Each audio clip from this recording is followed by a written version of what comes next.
Ka Meghalaya Boxing Association MBA haringkat ka Jingjied langbat ka Janta Boxing Association ka Pynlong ka Jingjied ya Nongialehkai lani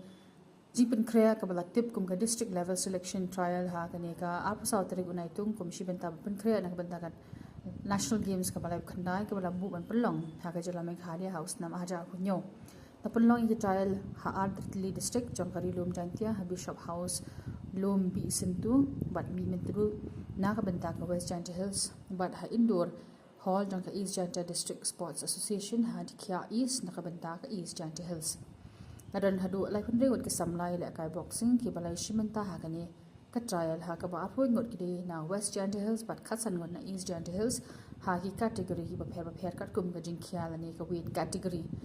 nya kani ka trial selection la lam khamat da ulari kharpran balong technical director but head coach jong ka national team preparation ha ka ji don lang president ka MBA u Cornelius Kharhunai secretary Dondor Marwin joint secretary Kharau Kupar Kharmo Phlang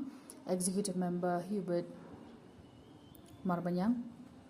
u president ka Janta Boxing Association Wan Batsu but joint secretary Jimmy B Shadap hading ka trial anje saw ani san ngut ki samla ki batibet banlet cha ka training tam ka bakar pang hasilong andala dep ka Jingjied an beteng sa ka state level training program ka bakham banya shu ni bulan kami itu kami pun nilai pun di bodybuilders tak ada itu udah berkan udah fleksibel na dong stok kuno Nongialehkai tak iki ibro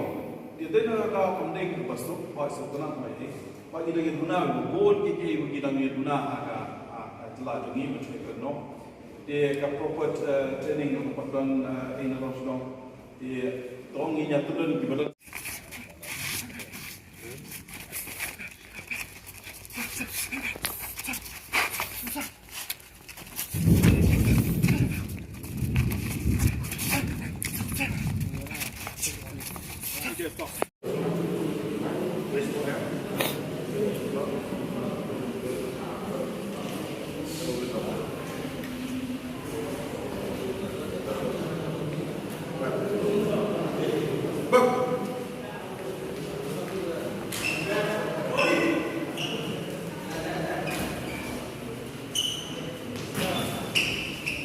yang kita ini